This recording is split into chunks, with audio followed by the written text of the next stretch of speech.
Hello and welcome to the Aston Villa. Nope.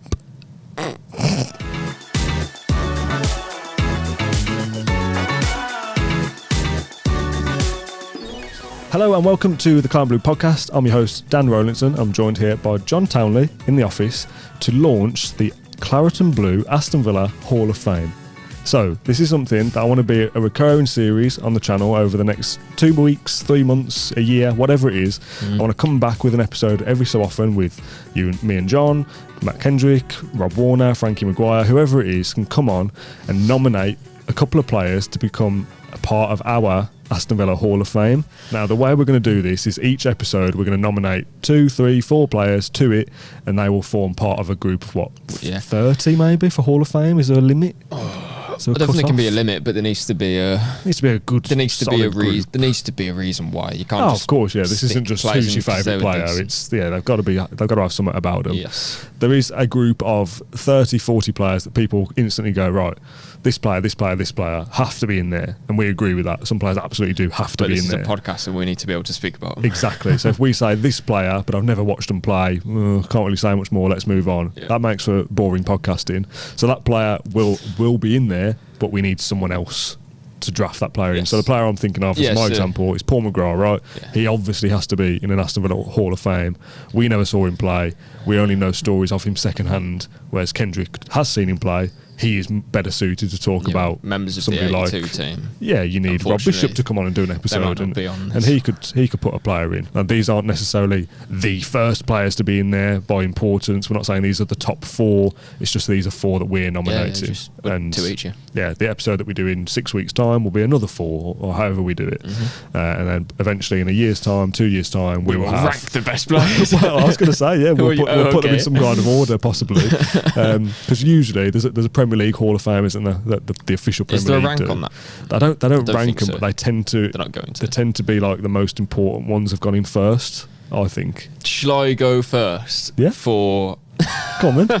Take it away. This is the first player. The first player into the Claret Blue Aston Villa Hall of Fame. I'm gonna have to get my phone out. John Townley. It is Charlie Aitken. Yeah, of course. Has to be in there, right? Yeah. Record appearance holder for the club. Yeah. 660 appearances. I think it's fitting to start off with Mr. Aitken. Unfortunately, passed away quite recently. Yeah. Last few months. And I mean, we haven't watched him. A lot of our viewers won't have watched him. If they did, then they would have been probably quite young. Yeah. Played for Villa from 1959 to 1976.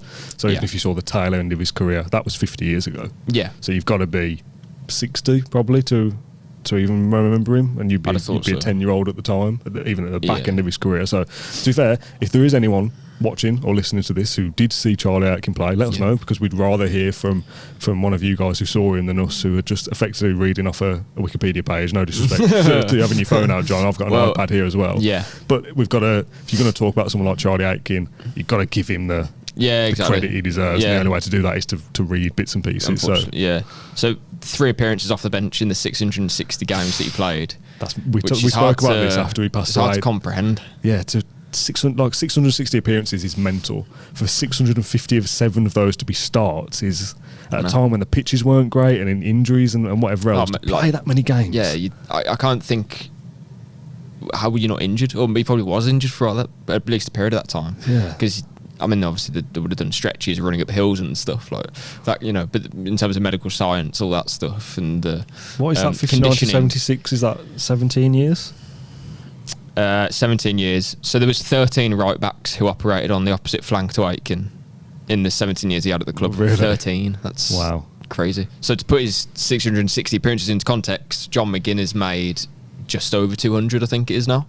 In 5 years. Yeah, in 5 years. And again, John McGinn has been here for 17 years, but that kind of shows how, John McGinn feels like he's been around for a long time now. And played a lot of football, but it's still only 200. And it's still only 200. That's, not even He'd have to play for another 10 years to even touch that. And in a position as well that, I don't know if this sounds stupid, but as a left back, you can be... he clearly was an exceptional player, Charlie Aitken, but do you know what I mean? It's like if a new manager prefers a different player, well, then you're out. Yeah, hard to get back in. Yeah, so... And when you see so much kind of turnover on the opposite flank, it shows that Exactly, it's yeah, not that's just like the point I'm right trying to backs make, yeah. always played for that length of time. It's like there's so much turnover that side. So to be a mainstay for 17 years, I mean, that's 38 appearances every year for 17 years. It's crazy. In a row on average. You know, that's unbelievable longevity. Won trophies with Villa as well. I did a piece, kind of like it's like a tribute, wasn't it? After his passing, tribute is the right word. Yeah, tribute after he passed away. I think he was in October, late October. So that, if you could link that in the description, in the description. That would be reading. That would be easier than listening to me about Charlie Aitken, because that was more thoughtful and more kind of thought provoking. Yeah. So Charlie Aitken is my first inductee, I suppose. I think it's probably fitting that he's the first one to get in our Hall of Fame. We said this wasn't in any kind of order in terms of, you know, these players are the best four, but to have the record Aston Villa appearance maker as the first does seem very fitting and right that he's in there for that reason. The unbelievable longevity and nice to get him in there. I'll go with one of mine then now, and almost I don't want to say modern day Charlie Aitken because that's unfair, but somebody else who played a bloody lot of games for Aston Villa, Gareth Barry. Yes. I've got 400. I've got these numbers from Wikipedia, so forgive me if they're wrong, stat nerds out there. I'm talking about you, AVFC Stato. I've got 423 starts for the club across all competitions, and 18 off the bench. So what's that? 450-ish games for the club total, which again is a massive amount of games to play. Between 97 and 2009, one of my first kind of heroes or whatever word you want to use. Gareth Barry coming through as captain during the O'Neill era, and to hear different things about him, to get him on the podcast at one stage as well in 21, lockdown, I think it was, just after. Again, while I mention that, we get a lot of messages like, "Oh, interview this person, interview that person." It's like, we've done it. Like, it was just 3 years ago, no one knows about it. We have interviewed Gareth Barry, so if you want to go and watch that will be linked down below as well. And he spoke about like the move to Liverpool that never happened, and then eventually going to Man City and the reaction that got. And it's a great interview. Some of the things that you learn about his early career, coming through and playing centre half, playing left back, moving into midfield, playing alongside Southgate, Ekiog, and kind of spanning these different periods of Villa as football changes as well, from the late 90s to the late 2010s, is it? 20? No. What's the middle ones? 2000? No, to the late 2000s. Oh, sorry. With Villa, and then into the 2010s, winning the league with Man City and whatnot. So a brilliant career. The record Premier League appearance maker total. Is James it? Milner is chasing him. James Milner still is got a chasing little bit it, of distance, but I don't think he will. Don't think he will do it. I think he will. Do you? I don't think James Milner can end his career without hitting that milestone. There'll be a club that takes him, surely. Gareth Barry currently has it. He's obviously not Villa's record appearance maker, because Charlie Aitken is that, but he's 8th in the list of all-time Aston Villa appearances, which again is, you know, when you look through the dates that I've got in front of me, he's the only player of the modern era, if you like, to get anywhere near that. To play that amount of games for the club and to do what he did with us has to be exactly Hall of Fame worthy, in my opinion. Yeah. There's going to be different things that I don't know, tick the box of a Hall of Famer. And he ticks most of them.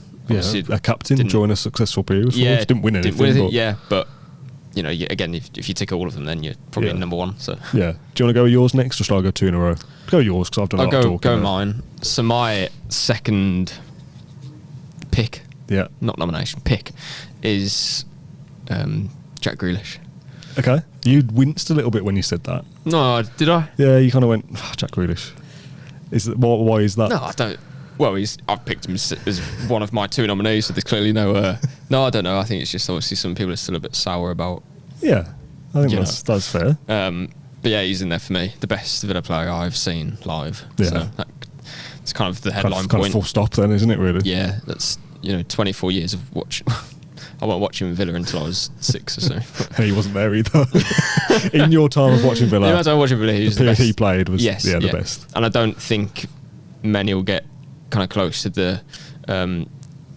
No, sorry. Let me reword that.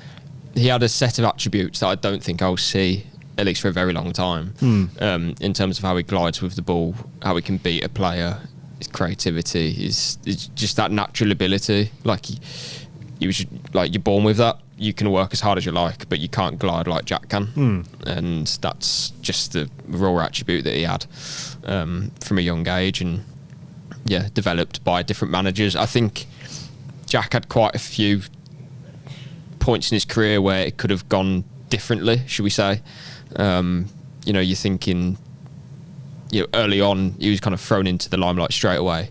Did well under Sherwood, but didn't get on with Lambert particularly, other managers as well.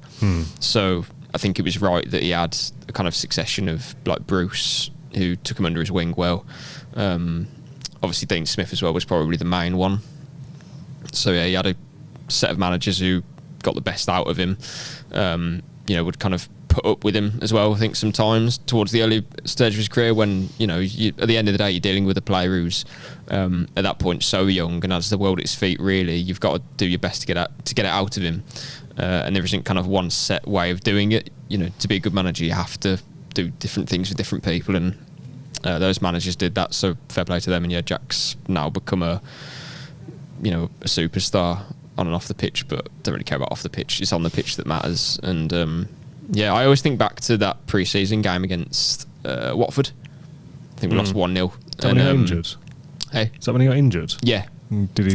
He punched his kidney or something. Yeah. And that was like a very obviously serious. I mean, that punctured his kidney. Is that right? I believe so. Yeah. Jack Grealish's kidney was split in 2 places following a challenge by former teammate Watford midfielder Tom Cleverley. He was told by a surgeon he could die. Yeah. Okay, so very serious. Yeah, very serious. I don't know if it was life threatening, but that's a very serious accident or like freak accident. But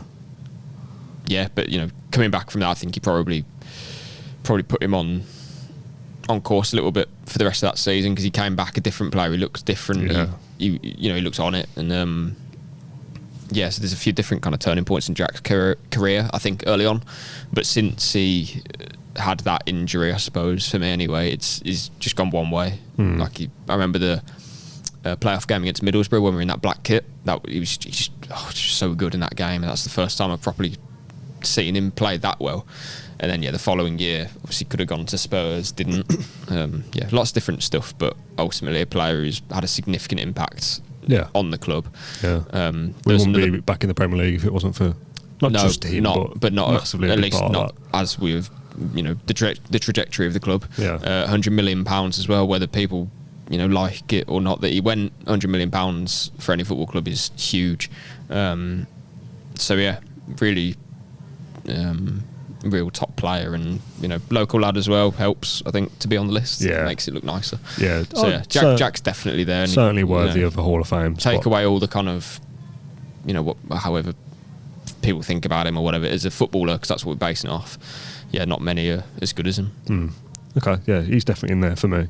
My second pick and the fourth of this episode is Martin Laursen, who is a player that I absolutely loved growing up. Yeah. I've said before, like I didn't play football for a team or anything like that. on the playground, I was always at the back. But you were Martin Laursen in the playground. Yeah, mini Martin Laursen heading balls away and thinking I was the next best thing. Just that kind of aggression towards to go and win the ball no matter what and do anything for the club. Like Rollo's ball. Yeah, exactly. Yeah. I don't remember signing. I've got some notes in front of me again. Just it's only Wikipedia, but notes are notes, aren't there? Yeah. I don't remember when he joined. It was May 2004, just before I was starting to pay attention. Was it really that early? 2004, yeah. I didn't know that. I thought it was about 2006. No, he was already there before that. He'd obviously had problems with injury, so he was obviously at AC Milan before that.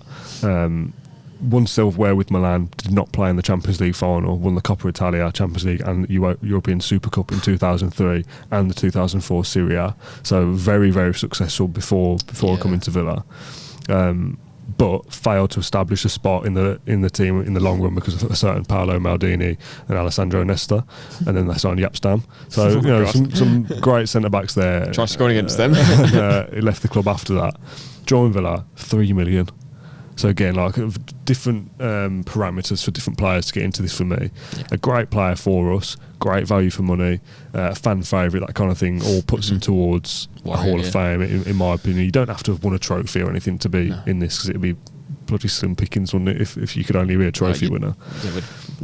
Or you can only ever pick a certain era, and that seems unfair. We've not won anything for 30 years, so you can't have 30 years worth of players just because they didn't win a trophy. Like that's madness.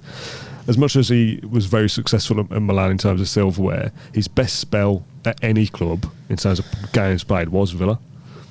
and that was only 84 appearances. Yeah, Well, it's 84 sad, starts. sad, really. At least, which is nothing really for a player who was so good. He was there for 5 years, right? So he left in 2009. He retired, obviously, because of knee problems. Yeah. You'd say before about John McGinn racking up 200 odd games in 5 years. For Laursen to only get to 84, it's such a sad kind of again what might have been if he was fully fit all the time. If that was these days, it would be like, what's Emery going to say about Laursen in the press conference? He's out for 3 weeks. Oh yeah. The week after, did feel he's like out that. for another. Yeah.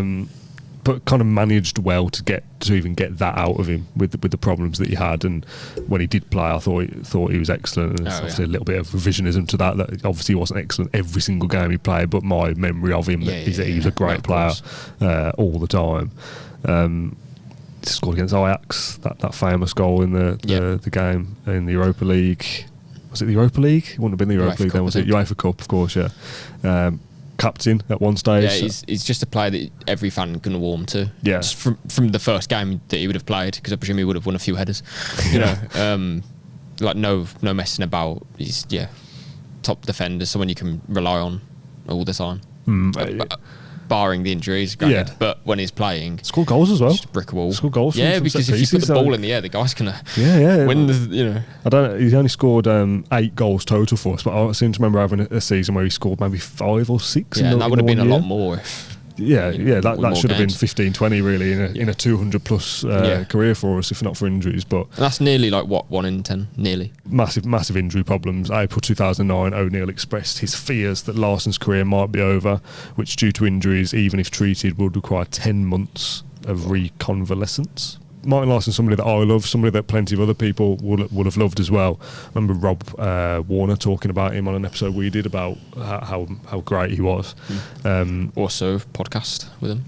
Yeah, our first podcast with a former player was Martin Laursen in April of 2020. Off the top of my head, it was in the first lockdown. It was done on Skype. Those are our 4 nominations.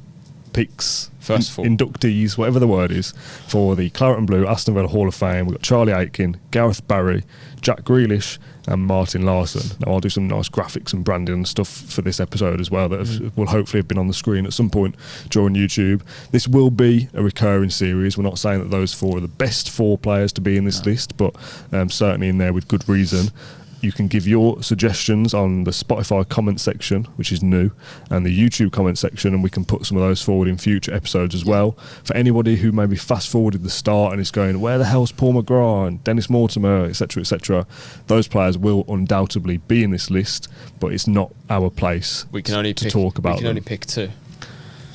Also that, but you had to read off your phone for Charlie Aitken. If we've got to do that for every player, and I've advised people to look at an article as well. So it's not interesting, is it? So when we get somebody on who saw every single Paul McGrath game or every single Gordon Cowan's game, I'll get my dad on to talk about Sid Cowans. It'll be them who get their picks to put those players in this list, and this will be a list that develops in the weeks, months, and maybe years ahead as well.